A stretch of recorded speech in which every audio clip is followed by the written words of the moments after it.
All right, in studio now with Carla Marie and Anthony, who you guys were on in Seattle. Yep. Mm-hmm. And For 4.5 years. And now you're not. Yeah, that's the story. Which is interesting to me, and I don't know how much you guys are willing to talk about that situation. Are you? Yeah. Openly, you don't care? Yeah. That you guys have been so open on social media about it, where you guys got the axe and radio. Yeah. In a city that you're not really from. And now it's like, my thought is, do you keep living in Seattle? Yeah, I think a lot of people have asked that. And I think one of the things that we made a point to do when we moved to Seattle, because we're both originally from New Jersey, we made it a point to make Seattle our home when we got there. Mm-hmm. So it's kind of weird now because I do love the city, but I also know that my options probably don't live in Seattle anymore. So it's like this weird breakup thing going on, like who keeps the dog kind of thing, where even though I love being there, I know that the future probably isn't there, but we're going to kind of stay there until we figure out what the future does hold. So that's going to be home until there's a different home. I mean, I own my house there. I haven't even lived there a whole year. So it doesn't make sense for me to move and then have to move again. Because wouldn't even know where I would move to now other than in with my parents. And it also, as much as I love Seattle and I love my life there, it doesn't make sense for me to live there when my entire family is on the opposite side of the country, like the literal opposite, every single one of them. And like Anthony said, opportunity-wise, I don't know what would be in Seattle. So right now, yes, it's home. Maybe that changes. But to jump ship right away, to have to jump ship again, doesn't make sense. I hate moving. So let's go back and talk about you guys' kind of origin, because you both interned for Elvis Duran. I was part-time, kind of. Yeah. You never interned? I never interned. I started as a promotions assistant for the street team for 103.5 KT, which was like kind of a dance station at the time when I worked there. So I was the person putting up tents, doing all that stuff. And then I transitioned to become Elvis's personal assistant. You were Elvis's assistant? Yeah, he was the first and worst. Yeah, first assistant. Wow. And it wasn't even an iHeart job at the time. Wait. It wasn't even a real radio job. He paid me out of his pocket, basically. That's why Anthony is worst Anthony, because he was considered, his name on the air was worst assistant in the world. That's why it's worst Anthony? That's why it's worst Anthony. I had no idea. So there was a reservation that was messed up. And there was a couple that this happened when it was. But our production guy, Ronnie, as he found out the story, made this piece of audio that was like, worst assistant in the world, before I came into the studio, and it just stuck. It stuck. So as I was making Instagram and Twitter handles, I was like, let's go with, it was originally worst assistant. And then as I started doing other radio stuff with other radio shows in New York, I said, I'm going to keep the worst part and just put my actual name. So worst Anthony. It's funny, the assistant thing too, is I've used that position as just a holder for some folks because I wanted them to have a job until I could get them a real job. Mike, were you ever my assistant? Yep. Okay, so there it is. Briefly. And I think I told Mike, you're not going to do this very long. Yeah. And it wasn't really a radio assistant, but it was like a life assistant. Yeah. And so Mike, Morgan number one, was also my assistant for a while. I have a great assistant now who has no interest in being in radio, That's so cool. it's fantastic. But you started as... Yeah. How much he pay you? Not much. But you know what's funny? I will say this. So I remember interviewing for the job. I originally interviewed with, what's his position now? Chief Programming Officer, Tom Pullman. He needed an assistant at the time. Interviewed with him. He already had someone else in mind. So he suggested me to Elvis.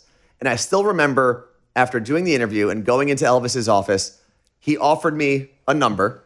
And right away, because I was part-time at the time, so that number that he offered me was like the biggest number I'd ever seen in my life. 50,000? Not that much. Okay. But keep in mind, I was making $7 an hour as a part-timer. Yeah. So he offered me a full-time job, and there were some zeros that I'd never seen before. So right away, I was like, and I remember looking back now, he was like, are you sure that's all you want? Because I think what he did was he had a number that was probably higher than he was willing to go to. But I was so excited for the job, I just said, yeah, absolutely. But how are you supposed to know when you're new, right? Exactly. When I was offered my first morning show job, I was doing nights in Austin. I'd been offered to go to Seattle at the time and do a night show there. I was 22, maybe 20. And I was like, I went and told my boss, I wasn't even on a contract in Austin. And I was like, hey, I don't know if this is working out for me here. The station was in the toilet. We had a syndicated morning show that didn't have any traction. And so they were thinking about flipping the station. I was like, it's not working. I think I'm going to go do nights in Seattle, bigger market than Austin, and just give me. And I felt good about this. It was like, I think it was Kiss FM in Seattle at the time. So it would have been pop music. It would have been top 40. Well, I was in top 40. Yeah, you were. Yeah. And so he was like, okay, well, what else would you want? And I said, just throwing it out there. I said, well, listen, one day I'm going to do mornings. I'm going to be a massive morning show host. And he was like, okay, well, you're a little too young for that now. And I was like, I get it. But I'm going to do it one day. So that's the goal. I was like, don't be the guy that didn't ever give me the shot that I'm going to look back on and be like, you never gave me. So just left. He didn't offer me anything. I came in and they offered me $50,000. And I was making that basically doing nights, like $8.50 an hour doing nighttime radio. And your offer's $50,000. I was like, yep, I'll take it. You know what? I'll take. You know what? Make it 45. However, I'll do it. the same thing. I think they were, but I didn't have anybody that I was working with. I knew no better. No. I think they were, and I said, I'll take it. And they were like, you will? I was like, I'll sign the contract right now. I don't even need, and that's what I did. I think I actually ran at some point. I remember cutting off that meeting because I was like, I was away. Yep. Like that's how nervous I was. I was like, yeah, absolutely. I get it. And kind of just walked away. And because when you're broke and someone throws you a lifeline, you grab that freaking thing. That's what I did and hold on tight. But I learned a lot from that. I'm glad that whole experience happened. Oh, absolutely. I learned so much from Elvis. And then I became his video guy and kind of became this jack of all trades producer thing. He ever yell at you? A couple times. As his personal assistant? Not that bad though, considering how much I messed up in the beginning. What Anthony did. He did very right by me. So I got. So would very you go little to his complaint about. place? Like you go to his house? Oh yeah. Oh yeah. What's pretty nice? He'll talk about this. He had a couple places. One that he has since sold, but that thing was crazy. Dang, I'm so jealous. But I don't think he ever lived in that house. Which is insane. But not like oh, I have so many houses I can't live in one. I think his life changed a little bit after he bought the house, so he decided not to move in. Dang, that's the goal. Yeah. To have houses you don't even go to. Did you sign an NDA to work as Elvis's assistant? I don't know if I signed anything. I think I just started working. For him, which was the best thing that ever happened to me. So, but he has a place in New Mexico too. Did you ever go there? I haven't. Although he has offered it. He said, hey, if you ever end up in New Mexico, you can stay there. So you're with Elvis, and you're now as the video guy. Did you have video skills before then, or no? Did you, I just kind of started. Hey, listen, raise your hand and go. I'll do it, and then figure it out. I agree completely. So you're a video guy. When do you two meet?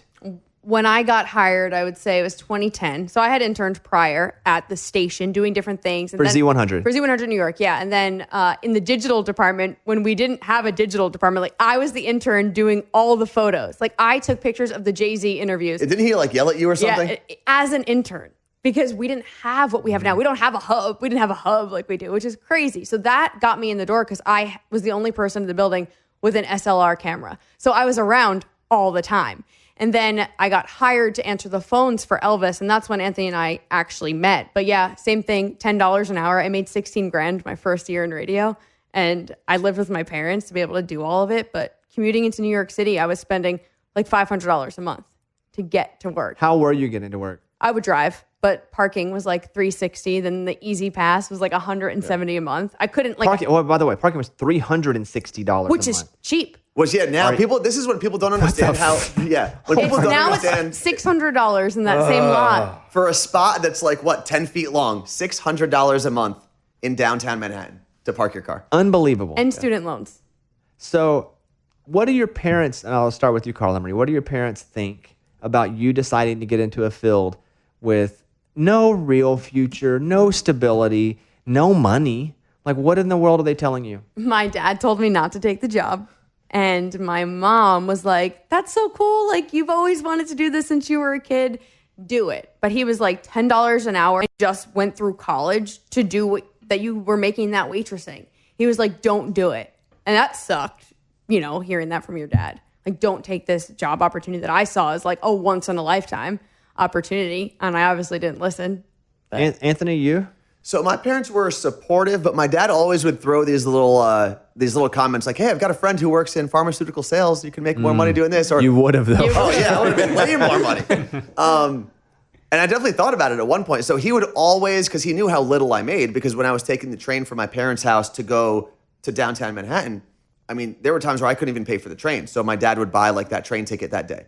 I actually got arrested once because I couldn't pay the train ticket. And it was a whole long story. Did you jump and get on the train? Basically. Yeah. And later on, I found out 6 years later, there was a warrant out for my arrest for a ticket that I didn't pay when I was supposed to pay for the ticket. Nobody told me we had Billy the Kid in here. Yeah. I'm a train thief, a train robber. So they were supportive. They definitely didn't get it at first. Yeah. Especially my parents are both immigrants. They both, I don't think, understood the stability or lack thereof. But they were supportive. So I can't say they never told me not to do it. They probably wished I did something else, but they never told me not to. My mom had no interest in me doing radio. Not that she knew any better, but we were broke our whole life. And then she was like, "You're just going to go be broke again." And luckily I was a smart kid. And she was like, why would you waste this? Why don't you go be a doctor? Is that what she wanted you to do? Be a doctor? Anything that I could use my God-given ability to read, comprehend, and communicate about. Because I was good at that. Yeah. I could study and know, and I nailed ACT. I mean, you gave it to me. I could spend time with it and get it, and then regurgitate it in a way that made me feel and sound smart. And she was like, why don't you do something with that? It's true, though. And absolutely. And I now could see if I had a kid that was doing that, I would be like, never, don't get anything creative. Yeah. But once that creative thing is in you, you have to somehow fill that cup at least for a while, or you're always going to be left just craving that feeling of using your mind to make something. Well, let me ask you this, Bobby. Because we've talked about this in the podcast at times, Carla Marie and I, when did the radio bug bite for you? When did you realize this is exactly what I want to do and I don't know if I could do anything else? Well, two parts. When I was 5 years old and I was in kindergarten, they asked me what I wanted to be, and I said I want to be on the radio and I want to be a stand-up comedian. That was it. And I was like, Yeah. And I don't ever remember not knowing exactly what I wanted to do. And when I was a girl, it was 5th grade, 9th grade, and I was like, how do you idiots not know what you want to be when you grow up? Yeah. I want to be on the freaking radio. And whenever I was 11, 12, 13 years old, I would call the radio station every night and get on the air. They'd put me on the air. I was Bobby the Barbarian. I would introduce songs during the High Five at 9. Every night, every weeknight I was on. Who was the DJ that was on the air? Well, a couple, Flying Brian was one of them. Okay. And he was the one mostly that would let me on. But when I was 12, they had a contest. You could write like an essay. And I won, and I got to go up. And Christmas Eve, I was 12, and I got to host the show with him. So cool. And I already knew, but it was then that I was like, okay, even if I'm broke forever, and I was 12, what do you know about being, I already knew I was broke, and I knew even if I'm staying the same forever, if I'm doing what I love to do, I win. If I can buy groceries and pay for a mortgage, even if it's not a big fancy one, I win because I'm doing what makes me happy. And in the end, we only pursue general happiness. Yeah.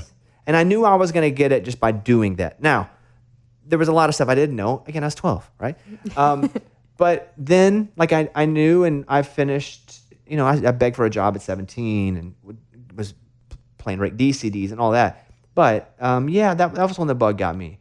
But again, not about me. You two are... I know, we have this ability to... You two are both now... You're an intern, and you are what when you meet her? When I met her, I was still Elvis's assistant. I hadn't done video stuff yet. Yeah, and Anthony had really long hair. I did, yeah, down to my shoulders. I was scared of him. So Carla Marie had no friends at the radio studio. 0. And because I had my time at promotions, I had this network of friends. So we would go out to lunch all the time, and I started inviting Carla Marie out to lunch with us because she would just sit at her little phone op desk by herself after everyone left, because we were probably the people that stayed the latest because of our responsibilities. And we were around the same age, and everyone, for the most part, was older. So Anthony would invite me places, but I also couldn't afford to go out to lunch in New York City, even if it was just the deli. So sometimes I'd have to be like, no, or I'll just come and get a soda. And I would start hanging out with Anthony and all of his friends at the station. But other than that, I would sit there by myself. So how in the world did you guys decide to do something together professionally?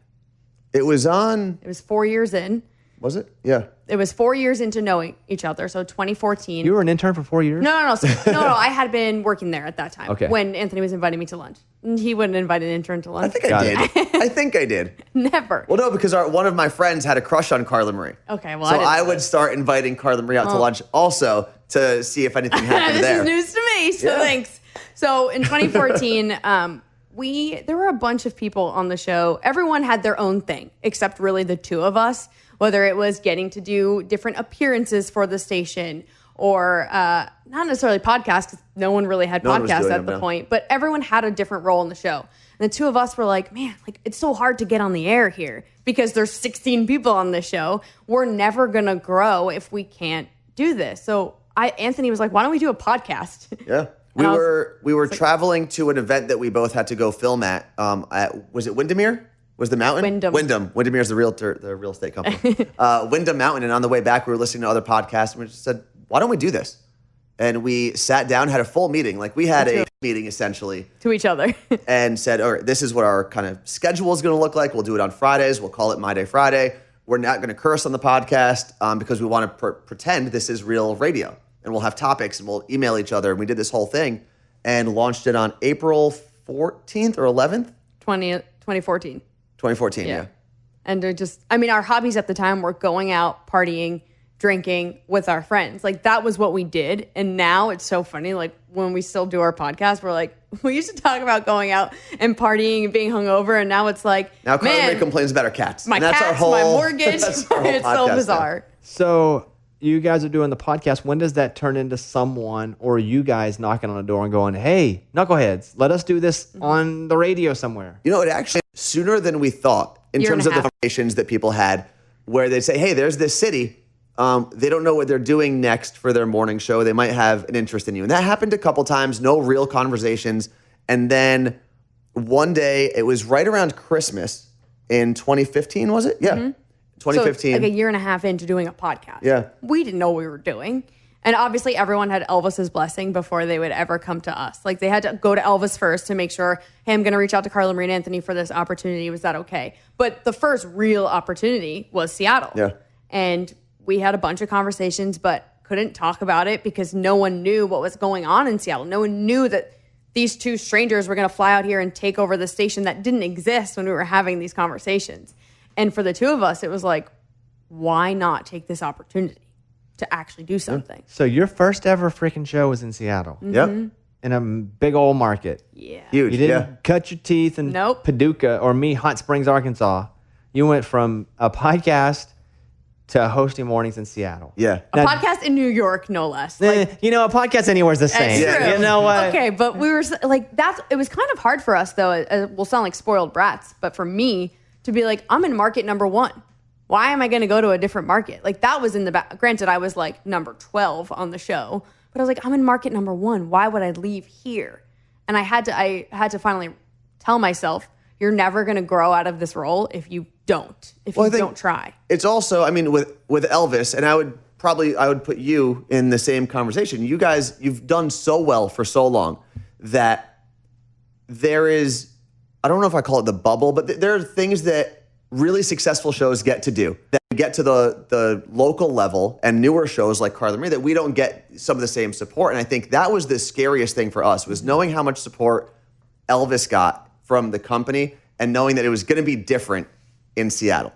Because it wasn't a national morning show and we didn't deserve that yet. No. Right. So, which was my point. And not that you didn't deserve it, but Elvis, and I don't know a lot of his early hit, because he was on Z100 when I was maybe 10. I'm not sure. So I don't remember. But for me, there was a lot of the small local things when I got no support. Mm-hmm. Actually, I'm glad that happened, because when I finally got the support, 1, I was grateful, and 2, I knew how to use it. Oh, absolutely. So you're going in, but again, Seattle, you're going to get a good amount of support. Yeah. That's just nuts. But you're right. You're leaving a station in New York, going to work, but that's such a big gig. To what station? It was originally Cube 93. They had flipped it. The day we got there, they flipped it to Power 93.3. So it was going to be this new top 40 pop station. They pivoted a couple other stations in Seattle to maneuver everything. And we were the first voices ever on that brand new station, which that was one of the coolest things for us. Regardless of anything else going on, moving from our friends and family, being able to launch a brand new station, not just a brand new show, was so cool. And that's an experience that we'll never get again, probably. Well, no. Hopefully not. Looking back, I often it's a mix of imposter syndrome, but also a dose of reality of, I don't think we deserve to be there. Mm-hmm. I don't. Especially now, more than ever, after everything we've been through in 4.5 years, we had no business hosting our morning show. I had no business getting my morning. I just said the same thing to you guys, right? Yeah. That feeling happens with almost everybody. Because I just said this out loud. I didn't deserve that job. Just like you felt like you didn't deserve that job. But you raise your hand and say, yep, I love it. You go take it. You guys crap in your pants first day? Oh my God. Oh yeah, I remember laying on the floor after the first show was over, just being physically exhausted because I was so nervous Like the whole time. I've listened back to the audio before. I don't know where it is now, but I can hear that my throat is like closed because I was so nervous. You sound like one of those throat singers on Nat Geo. So why, I'm going to go to the bones of it all though, but why Carla Marie and Anthony in that order? Because it had to be a conversation. It was. It was. And actually, I hated that, not because I wanted my name first, although it would have been nice, but I hated that it was Carla Marie and Anthony and the A-N-A-N sounds back to back. I didn't like that. But The podcast was My Day Friday with Anthony and Carla Marie. Yeah. The logo and everything, because Anthony's friend made our logo. So his name went first, and we just went with it. But when we were having the conversations about our show, they brought it up to us. And they were like, well, we would just call it like, we think we want to call it the Carla Marie and Anthony Show. Is that okay? And I was like, yes. Did you raise your hand at all and go, hey, what about Anthony and Carla Marie? I did a little bit. And here's where I do, and we give each other a lot of crap all the time. Yeah. But I will say this. No one would have looked at me in the light they did had it not been for Carla Marie letting me kind of ride her coattails for a little bit. Now, we're a great team together. They were short coattails. Huh? They were very short coattails. Short coattails, but still coattails nonetheless. And yes, we work together really well. We have kind of this divide and conquer mentality that we do. She's good at certain things. I'm good at certain things. But Carla Marie was kind of the star, the rising star of Elvis's show for a while. And I was the assistant / video producer. And I got the attention that I got because we teamed up. So I never really had an actual problem with putting her name first because I knew that I only had that opportunity. And people, I mean, the only reason someone looked at my reel or my tape, if you will, is because they were looking at Carla Marie's first. And they happened to see some stuff that I did and said, hey, why don't you send me a video too? So, I mean, we could give each other crap a lot, but at the end of the day, I know that I owed a lot of my opportunity to Carla Marie, so it wasn't really a big deal for me to say, you know what, put your name first. You're the star of the show. Well, now Anthony said whatever we do next. Well, it also failed. Yeah, the Carla Marie and Anthony show. You're 1-1 now. Now you got to flip a coin. Well, the Carla Marie and Anthony show failed. So I don't know. Whatever. You can go so the next one will be Carla Marie and Friends. Yeah. So before you got this job in Seattle, go back one step. Were there jobs that you were up for but didn't get? I know there was one job in Philly for me that there were pretty serious Who got it conversations. over you? It didn't. They ended up they just didn't do it. It was going to be this new role that they were going to build. It was going to be actually Well, it kind of exists now. with Steven. Yeah. Steven. Yeah. At Q102 in Philly, it would be the board op for Elvis's show, but you would also pop in on the air occasionally. It would have been, if you're familiar with Elvis' show, kind of what Froggy does for South Florida. I would have been doing that kind of for Philadelphia. And that didn't work out, They just didn't do it. thankfully. Yeah. And was there anything that you two together were up for when you said these conversations were happening? No, I mean, afterwards, we kind of found out that there were conversations about us happening that we weren't a part of. Always the case. Yeah. There was a conversation for me in DC. I didn't know anything about it, like well before the idea of us hosting a show together in Seattle. And then I think there was a conversation about the two of us for Atlanta. Yeah. That was a serious conversation they're having. I also forgot, I almost moved to Denver. Oh, yeah. I don't know how I that was completely like skipped over real. that. That was 3 months of just me being in like mental. Did they offer you something there? They did. It was going to be an executive producer role on the air as well, but they didn't. It would have been for The Party. JJ. Yeah, JJ. JJ was a local host on Z100. He's now in Atlanta, but he was in Denver for a little bit, and I was going to move with him. JJ. Kincaid. Okay. And I would have gone out with him. It would have been another top 40 pop radio show. And there was like no money in it. I basically would have been making the same or less. And I still wasn't making a lot on Elvis' show. And that's when things started picking up. There were some clients and things that worked with Carla Marie and I. We were being given more opportunities. So I said, you know what? That's a full-time role and it's a step in the right direction, but I'm going to ride it out and see where this thing with Elvis and Carla Marie goes. You get to Seattle, you're on Cube, K-U-B-E, and it's going fine, but you guys get pop there, right? Seattle was crazy. Yeah. So about 2 years into us being on Power, top 40 station, they decided to make other changes in Seattle. Take the KISS station that you, Bobby, would have gone to work for and bring that back to top 40. So change Power, take KISS, make it top 40 again, make Power Cube again. So make Which would it have been hip-hop, yeah. So at that point, they're like, all right, you guys, you're young, you're great. You can host this morning show for a hip hop station. I don't listen to hip hop. And I was like, no, I can't do this. But they're like, no, but like, this is your job now. You have to do it. And I was like, what? And they gave us, I think, a day and a half basically of warning. So I was like, all right. And I like made a playlist on the iHeartRadio app of like every song that we were going to play. And I started listening to it and I was like, man, I really love Taylor Swift and Ariana Grande. Like, this is not my jam. But we did it. But we did it for 3 days. That's it? Yeah. And then they took us off. Why? What did they tell you? It just didn't sound right. Well, no crap. You told them. You felt that. Yeah. And now afterwards, they were like, yeah, you were right. Well, we actually told them, going into it, we said, we don't know if this is the right decision. We tried. Right? We're going to, if you give us any job, we are going to work our butts off and put every ounce of energy into it. And they kind of calmed us down. They played some imaging. We said, all right, let's do this thing. And then, 3 business days later, we got called into a off-site lunch. I was like, oh, no. They said, hey, why don't you meet us at this restaurant? And we got there and we were like, this is not good. They fired you at a restaurant? Well, we weren't actually fired. So, this is where they didn't actually fire us. They said, we're taking you off the air. We are not firing you. We're just going to figure something out eventually. So you continue to get paid? Yeah. And then within a week, they knew that they'd put us on as a night show on the KISS station. Your almost job. Yeah. Yeah, well, years and years ago. So you go and do nights at KISS. Mm-hmm. Yeah. And who was doing mornings? Bender and Molly. Bender seems to have been on forever there. Yeah. 17 years, I think. Yeah. It seems like he may have been the show on whenever I was He talking. probably was. Yeah. Mm-hmm. So, okay, they're on. And then, were they married? No. So his previous co-host, it was Bender and Jackie originally. They were married. Okay, that's why I think that. Yeah. Okay. They got divorced. And then Molly, who was on The Bachelor. Molly and Jason Mesnick.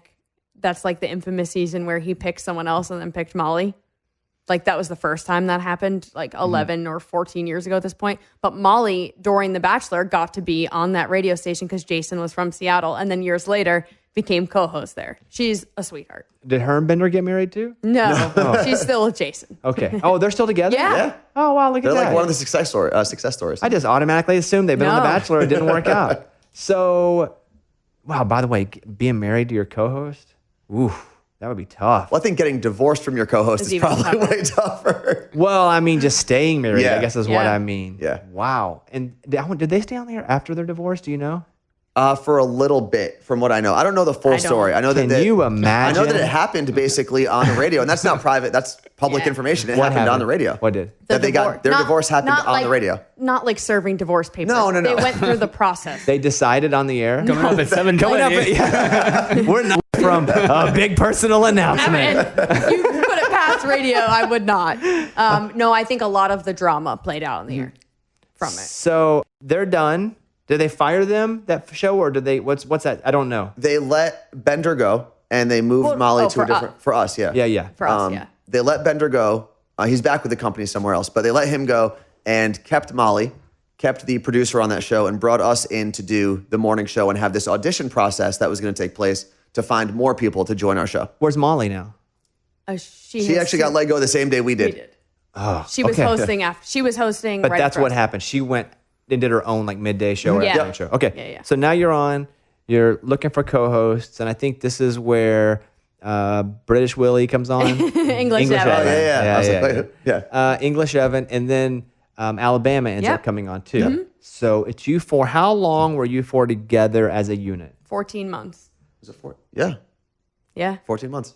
So that's just about enough time to start to feel like, okay, we're starting to get a Yeah. little traction. Yeah. Especially now. Well, it was also kind of crazy because our ride was not smooth by any means, and it wasn't anyone's fault. Like Alabama had a stroke 3 months Into after working starting with us, together. 4 months after starting On the with us. air.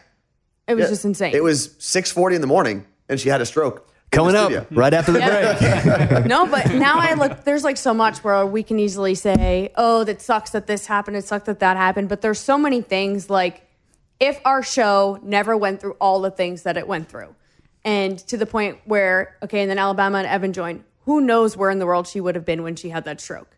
But because she was around Yeah. people, she's alive. And so many different things happened, you know, to Seattle and all the changes, our paths cross. And it's like, there's little things like that that I hold on to where like, okay, we were supposed to be in her life for that moment, because she could have been alone in a radio studio and that could have happened. And it's little things like that where I'm like, yeah, as much as life sucks at the moment or as we're going through this, it's like little things happen for a reason. And then, we did start, hitting our stride and things were going well. And then, the plug was pulled a little bit. Before we get to the plug, how are your parents still alive? Everybody's okay, good. Because the worst is when you're like, hey, what's your dad? And he's like, yeah, my dad died in a fire 3 years ago. And I'm like, son of a... No, thankfully they're both good. alive and well. That happened with Weird Al. Really? Way back in the day, I had Weird Al on, and I love him. And so I felt like, I don't need to look anything up. I love Weird Al. Why would I look anything up? I know everything by heart. I know all the songs by heart. I was a kid. I used to remember. And I was like, what would your parents think about you deciding? And he goes, yeah, Mom, I think his mom died in a fire or something. Jeez. Oh, yeah. It's really one of mine where I felt How do like you how do you recover from that? You just go, You don't. "Ugh." you don't really, but you just keep going. Okay. You just hop back in. Never address it. No. Because I've been with artists too, and I'm like, hey, so and I know they have kids. I'm like, your kids? And they're like, well, I don't talk about my kids. And you can go, oh. Or you can go, so this other, Yeah. And just keep on moving. You're not going to pound it. Yeah. So we went through that. It was awkward. Your parents are alive. Yes. What at this point, you're in Seattle, you're on now in the mornings and Kiss. Are they now like, you guys did the right thing? Oh, yeah. Oh, yeah. Yes. They're super proud. My mom was telling all of her friends that I had my own radio station in Seattle. She didn't know. She's like, everybody owns this radio station in Seattle. I'm like, Mom, I don't own a radio station in Seattle. But it was just like the most bragging moment ever. I would hear from them. I'd come home to New Jersey and I'd bump into their friends. I'm like, oh, your father told me this, this, this. And it's like you hear from their friends about your own life. And it's, and then at that point, they were like, yeah, it's kind of cool that you did that. And I think for me, I remember I've posted about this before. When we used to drive to church in the morning, American Top 40 was on the radio, and that was hosted by Casey Kasem, who's also Lebanese. And my dad's from Lebanon, immigrated here during the Civil War. And I remember their Civil War, not ours. I was gonna say, man, he's been there since 1856. He's really old. And I remember it was like clockwork. Every Sunday, Casey Kasem would come on as we're on our way to church, and my dad would always point out, this guy's Lebanese. You could do anything. If he can do it, why can't you do it? Keep your feet on the ground and keep reaching for the stars. Yeah, and and I remember getting my job, and he never made that connection once I got my job, but it was cool being a minority and knowing that someone else will look up to you and do that. And I think we've gotten messages like that. My kids love listening to you because they've never heard another Lebanese person on the radio or on TV. And I know my parents were proud of that too. So everything's rocking. Did you start to feel did you feel the Jaws music coming on? Dun-dun. I did. You did? And I thought it would have been COVID related. I kept telling my mom, we're getting fired. I know. Why did you think that? I don't know. I had this feeling because I was watching everyone around me lose their jobs. And I also started thinking I could see us getting furloughed until people start driving to work again. We're not syndicated where, every city has their different rules right now. Seattle was shut down. Oh, yeah, it was a ghost town for 3 months. Still is. It's shut down. So I was like, it's going to happen. My mom's like, stop putting it out there. I'm like, no, I feel it. I just feel it. And we knew there were changes happening at other radio stations that were not our company. So we knew that there were people who were also available. So You're talking about Jubal across the street. Yeah. And what station was he on? Moving. No, he had been fired. He had been fired. Okay.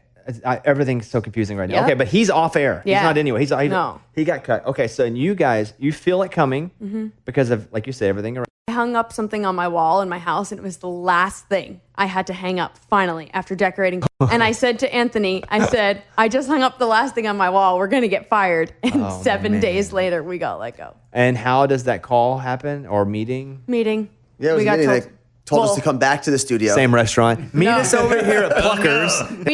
We once they told us to come into the building, although we had been coming in, no one else was in the building because of the pandemic. So we're like, we took a duffel bag and boxes to the studio. Oh, really? We knew it. So how do they tell you? And are you both in there at the same time? Same time. And they just said, hey, we're making a change. Who has to tell you? Two of our managers, two executive level people. Our SVP and... Do I know them? Who are they? Probably not. I don't think you would know them personally. You're not saying their name. Who are they? Oh, Rich Moore and Robert Dove. Don't know them. All right, No. continue on. No. Which sucks, I will say, because they were like dads to us. Yeah. I bet it sucked for them to have to do it. I agree Absolutely. more Yeah. than it sucked for us to hear it. I wouldn't say- no. I wouldn't say more, but I would say it's like, fair. yeah, go ahead. But yeah, I mean, like Robert, I used to live in the same apartment building as Anthony, but Robert also lived in that apartment building. So like, He lived down the hall from me for like 3 years. and it's great when you have these relationships with your management, but when that moment comes, it's like, you're almost like, how are you telling me this? Why couldn't you tell someone else to tell me? So they tell you, you walk out of the room. What's the conversation you guys have as you're walking down the hall? Well, we got to clean out our own office. So Well, there was no one else to clean it. So everyone it was was there. just us. So I was crying, cleaning out the office. Anthony, you hadn't cried yet, I don't think. So When I get upset, I oftentimes don't talk at all. I'll just sit there. So- like the whole meeting when they were telling us what was going on, Carla Marie had questions. I think I may have said 12 words. Maybe. I don't even know what they were. But yeah, we clear out the office, get all the stuff down to the car. And as we were doing like the final walk out of the elevator, I looked at Anthony and I said, we needed this. And he's like, I think you're right. And it just felt like looking back, yeah, like you said, Bobby, yeah, things were finally picking up, but were they really numbers wise? Probably not. And I think that we had just been through so much in Seattle, and we were trying to make something work that I don't think was going to work. And that's why this happened. It's not because we did anything wrong. We were told we didn't do anything wrong. We tried the hardest, but it just didn't work a few times. What would you do? Let's just say, hypothetically, Gotham City call, not New York. I'm trying to think of a fictional city because I don't know anyone anywhere. But Gotham City Metropolis. calls. Yeah, and they go, hey, we want you guys to come do a show. What kind of show do you guys want to do? It's a pop station. What would you do that's a bit different on this show than the last show? Because I think that will be a question that you will get asked. Sure. I do think that right away we would need to have a team in place. Like, none of this, come along as we audition several people and you don't get to hear the people that you did fall in love with along the way. Like, granted, we loved our team in the end, but there were other people who auditioned for that job that listeners fell in love with who didn't get the role. And then you're a listener and you're like, but I wanted that person. They didn't pick them. I think being introduced to a new city as a full show is huge. And yeah, the two of us were great together, but we do even better when we're surrounded by more people. And I know, Bobby, you could probably say the same thing. Like, yeah, you're great on your own, but when you've got Amy and everyone else in the room, it's way more fun. And we both know that about ourselves. Like, we have more fun when other people are around.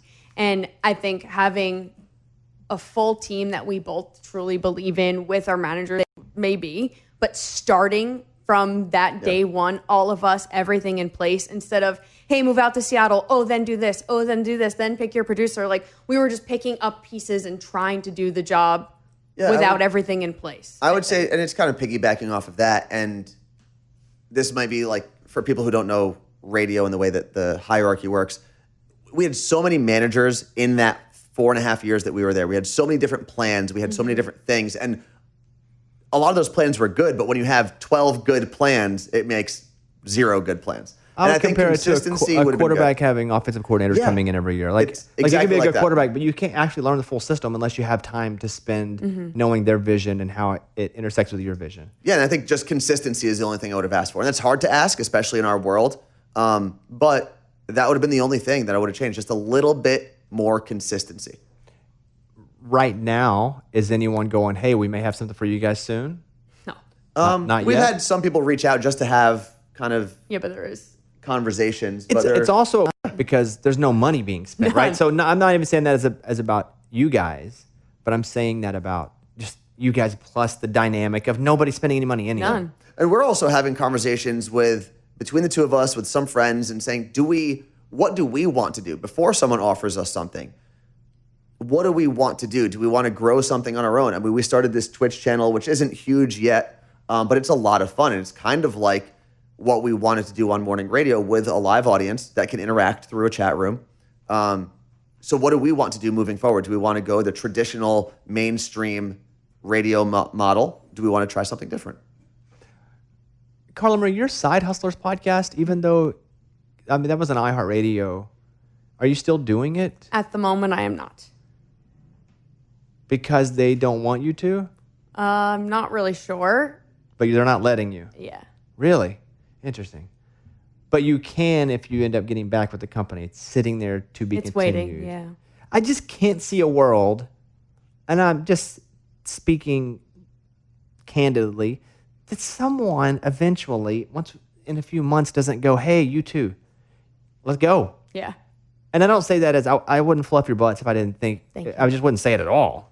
I would just be like, oh, look at you guys. All right, 12 past the hour here, 74 degrees. Divorce and stroke on the way. We'll talk about it soon. And it's tough to sit and just wait. But, and sorry to cut you off, it's also, I think, a welcomed relief. And I know because you're someone who works a lot, right? Imagine if someone, and you'd probably hate it at first, but if someone said, you have to sit still. Well, that's what the pandemic did to me. For a month. But again, I got to keep working it. Yeah. Yes. But yeah. I And mean, it shut me down from the road, shut me down from lots of things. And I think there are times where you don't taking care of yourself or the people around you or the things that you care about. And I think we've been able to kind of back up and say, you know what? Let me actually get some sleep, maybe more than 4 hours a night. So there are benefits. It sucks at first when you're just sitting, especially when you're used to going at 100 miles an hour. But I think it's also a welcomed, both mentally and physically and emotionally. That's great. I don't want it to last forever. Listen, that's No. great to hear. I just know how neurotic I am. It's tough. And I would be like, okay, it's 6 p.m. Nobody's called me. They must hate me. I may probably never work in radio again. Okay, it's 7 p.m. mean, yeah, God, that still definitely nobody. happens. But I'm just saying, as truly as I possibly can, I just can't see a world where somebody doesn't come at you guys and go, hey, look at you guys are proven. Mm-hmm. You're both wonderful personalities, hard workers. Let's go. And sometimes it's hard to see the forest from the trees when you're in the middle of the trees. And right now you guys are in the middle of that tree section where you're really like, man, what's happening? But I'm glad to hear that's your perspective right now. And now, so you're not doing side hustles right now? No. Okay. Are you guys doing any podcasts at all? So you can catch our Twitch stream. That's where we're doing everything. No My Day Friday either? Wow. For right now, we're still figuring everything out. Oh, I'll be so pissed. Not thrilled. Not thrilled. But no, and it's, you know what? It's also us figuring out exactly what path we're going Yeah. to take. So there's a lot of things in motion at the moment. Listen, I think you guys are great. You're driving all around. People can watch your Twitch channel. Let me see if I Yeah. remember here. It's twitch.tv/Carla Marie and Anthony. Yeah. There you go. And then on Instagram, Carla Marie and Anthony. We each have accounts too. I have @worst Anthony. It's @worst Anthony on everything. Instagram, yeah. Twitter. I'm the Carla Marie. on everything. Mm-hmm. And what about you two? Because did you two ever date? No. Well, when we met, did I still have a girlfriend? I think I still had a girlfriend when we met. I was friends with Carla Marie's boyfriend for a long time. Yeah. And it's funny, even as Carla Marie had a boyfriend, people thought we were dating, even though she would be posting with him all the time. Well, Amy and I had that for 10 years of our career. I feel like you guys still get it sometimes. No. Even I though think it's a she's little more. married with I think two it's a little kids more and clear you- now. It's a little, but we got that. But the difference is, like you two, I don't ever see a boyfriend or a girlfriend, Yeah. and haven't. Well, I normally make it a point not to post about relationship stuff. And I haven't had a long-term girlfriend for the last 4.5. But one of the things, and I don't know if you've ever dealt with this, Bobby, but as a guy in our world, it's very hard to be open about a relationship and not be made out to be the bad guy. Well, I don't know mostly if that- because we're the bad guy when we're open about there's it. We that. suck. I Yeah. mean, that's what it is. It's true. But no, I try to protect the people who I do care about. Because there's, in this world where everyone's a keyboard bully or a keyboard hero, there's a lot of times where you post things and comments that come through aren't necessarily the kindest. So I try to protect people. That's why I don't even really post about my family that often. Yeah, I mean, Caitlin struggles with that. People are so mean to her. It's just like, why? They are so mean to her. I don't get it. I love her. Just- I love her and I've never met her. And she's like, I don't want to be in the public light. Yeah. I post like once every month on Instagram, but they're just so to the point where she has to. She limits comments now, doesn't she?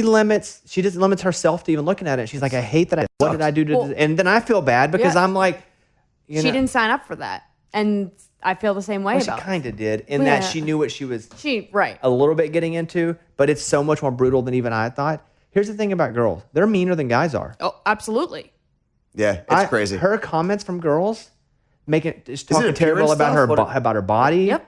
about why she's with me. It's everything. They're And horrendous. to the point where she has not good days because of it. And listen, and you can say, well, just get off social media, because that's what I would say to her. Just get off of it. But then I love it. Yeah. Why should she have to suffer?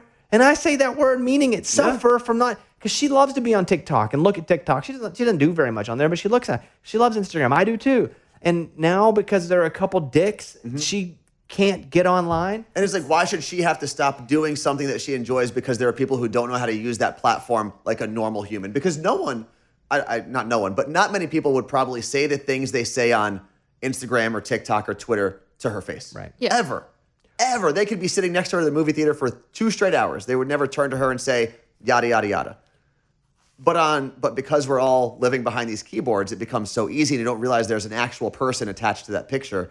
And she shouldn't have to change her normal behavior because there are people who can't respect boundaries. They're insecure. Everything she's gorgeous, obviously. Everything I've heard from you, everything I've seen, she's an amazing person. And granted, that's what I get from social media. How is someone getting anything different than that? And it's because they're assigning it with their own mind. Yep. And they're insecure. And they're jealous. Yep. Yeah. Well, all that being said, you guys have never dated. No? Why don't you just go ahead and do it and then be Bender and Jamie? Well, that didn't end well well. either. So, although it had the same ending that our radio show did, so I guess it could have happened. No, I don't know. And do you think that you will not develop as adults and your roles change and you're not just 2 single adults as you get, how old are you, Anthony? 35? It's time, bro. Yeah. It's time? All right, It's not time to get married. Listen, I'm 40. I'm not married. And you and I have had this conversation away. We kind of had this.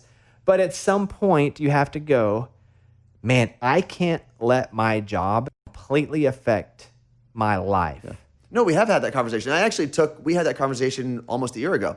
And I did take that to heart. And I tried to make sure that I was giving myself time to be a real person rather than just a person who works on the radio. And I think Carla Marie can probably back me up here. I did a better job, not a great job, but I did a better job of trying to carve out some personal time. No? Nah. I thought I did. I made the effort at least. I don't know. Maybe. For me personally, it was after we got let go. I had a moment of, I just missed out on so much of my life for what?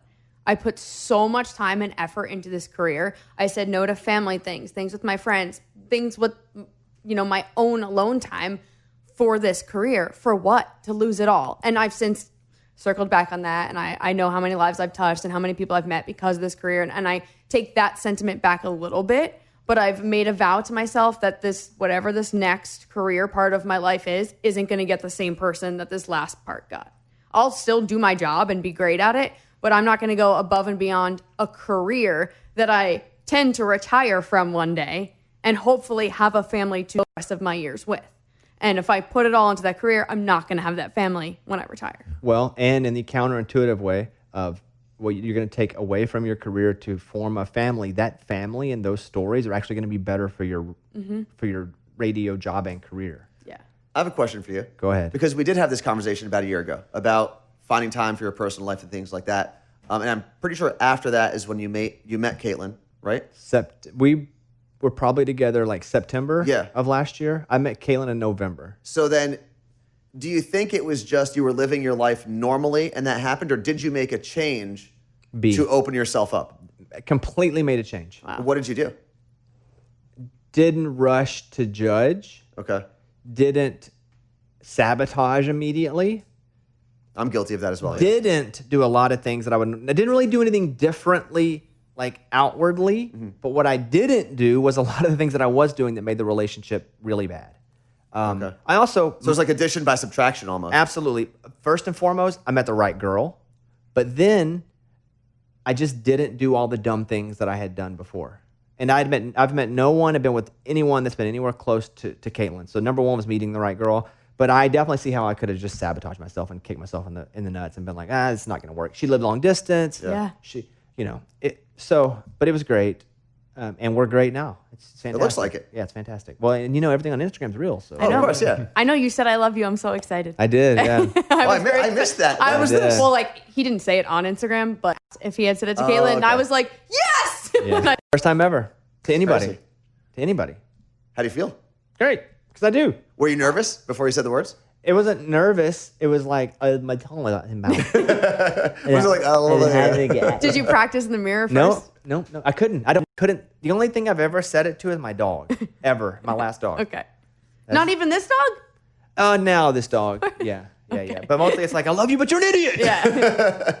Okay, look, in conclusion, I'd like to do a little exercise here. Because I thought we'd do 20, 30 minutes. I would like for you, Anthony, first, I need you to say 3 positive words about yourself. Because I feel like we need this right now.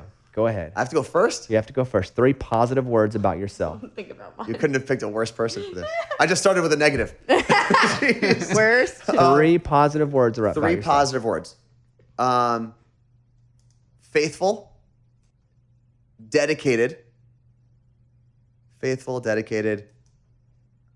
Is loyal the same thing as faithful? You can say your 3. Do you know what's crazy is if I were to say, Anthony, say 3 nice words about Carla Marie. You don't have to. You'd be able to go bam, bam, bam. Yeah. But when it comes to having to say things about ourselves in a positive light, it hurts, and it shouldn't. It shouldn't. Yeah. It should almost flow out of you. Carla Marie, 3 positive things, 3 positive words about yourself. Supportive, caring, and I also have to throw loyal in there. It's the first one I thought about myself, but yeah. All right, you too. She was way better. I had time. Well, to she had think. time. Yeah. Yeah. You got it just thrown on you. Yeah. First of all, good luck. Second of Thank all, you you. don't really need it. Thank you. My football coach would always say tough times don't last, but tough people do, and tough, talented people really do. And in the end, I think you'll learn and grow more from this than you would have Oh, yeah. had it just continued as was. And I think now you see that. Mm-hmm. So grateful for this. And it's such a crazy thing to say, but I am. I am. So love you guys. You know that. Love you. Mike, anything you'd like to say to these 2? I also love you guys. Yeah, Love see? Mike D. Look at that. Mike's one of my favorite people. No offense to you, Bobby. You probably spent more time with Mike. Yeah, we exactly. have. We spend more time with you. I will say this. I have this rotation of shows that I listen to. Normally they're iHeartRadio shows. And other than Elvis, who's like my actual family, basically, Yeah. I listen to you guys all the time, and it's because I love what you guys do. I love what you've been able to build. And one day, Carla Marie and I can build something that is even a quarter of the success that you've done. And what you guys do is amazing and encouraging. Oh, I appreciate that. That's kind. One of the nicest things, because I'm in Boston a few years ago for iHeart Country Festival, Yep. and we had got off stage, and I still remember this. We played. We did a set, and we played. And we got off stage, and listen, in my heart, I'm just a radio guy. And I get a lot of crap from other radio people that don't know me. Mm-hmm. And he sucks. He shouldn't be where he is today because he's not good. It's nonstop, right? Yep. Nonstop. Jealousy. However, and I like outwardly you know that, but still when it's hitting you, you're like, what's happening here? Like all I am is a kid who had no connections at all, worked at a tiny station, and has every ladder step, just over and over and over again. And to have people being hateful because of success, you're like, It's bizarre. you're like, why are? It's so weird. However, on the flip side of that, I remember getting off stage, and I'm not a musician. I'm an entertainer, but I'm not a musician. But we get up and we play. We have a pretty funny band, whatever. And Carla Marie sent me a text that was like, hey, to see a radio person get up and do that was freaking awesome and inspiring. And that meant a lot to me. Yeah, That you would just send that text, not because of what I did. I do stupid stuff, but because you sent that text and said it that way. That was awesome. It's true. And it makes people like us in the role that we're in think you can be more than this. You can be more than what you're doing. And you can have other dreams. I mean, anyone, really anyone, not just anyone in radio, you can have other dreams than what you're currently doing. And to see you guys get up there, Yeah. I mean, I lose my mind every time I see you guys perform live because it's just the coolest thing. I full blown like fangirl. And that doesn't happen. I mean, it's like Fall Out Boy. She does. It's just kind of weird. reaching it. Harry Styles and me. It's real weird. But it's I love it. like I am nothing but a radio guy who said, well, let me use my platform to do a little bit of local TV, a little bit of writing for a local newspaper. Okay. Let me go and fly to California and try for anything and spend all my own money back and forth, just to meet people, just to beg. And then but then when it all happens and all of a sudden you're an overnight success and you don't deserve it, you're just like, why are people in our industry, that's my frustration. Because I want to be someone they can look at and go, dang, Look at him. Look at the work he's put in, made to do that. Well, I'll say we this. look at you like that. I'll say that. And I think you need to be, just like you were telling us, it's better to be kind to yourself. I think yes, you are a radio person at heart, but you're a radio person who has not been afraid, or at least you've taken the chance to do different things. And every time, it's not easy to do different things. It's not easy to say, I'm going to go do stand-up comedy, or I'm going to go see if American Idol wants to have me out. Whatever, like, I'm going to go Dancing with the Stars. You've been a person who takes I was chances. naturally gifted at that. Yeah, Well, yeah. We could tell. Okay, I could tell. We got to wrap it up. Yeah. Follow them on social media. Check out their Twitch channel and their show. And hopefully we'll do an update on this whenever you guys have a job again. Deal. Yes. And you're rocking. Thank you. All right. Good to talk to you guys. You too. I definitely didn't expect this to be an hour-long interview into the entire Carla Marie and Anthony story, but I'm glad it was. I really enjoyed this, and I hope you guys did too. Yeah. We don't spend a lot of time on this podcast talking about radio, but hopefully you found this interesting. All right. Thanks, guys. Hey guys, it's Bobby Bones. Welcome to the channel. If you're new to the channel, subscribe and then go check it out. A lot of artists, a lot of songwriters, a lot of music. Welcome to the Bobby Cash channel.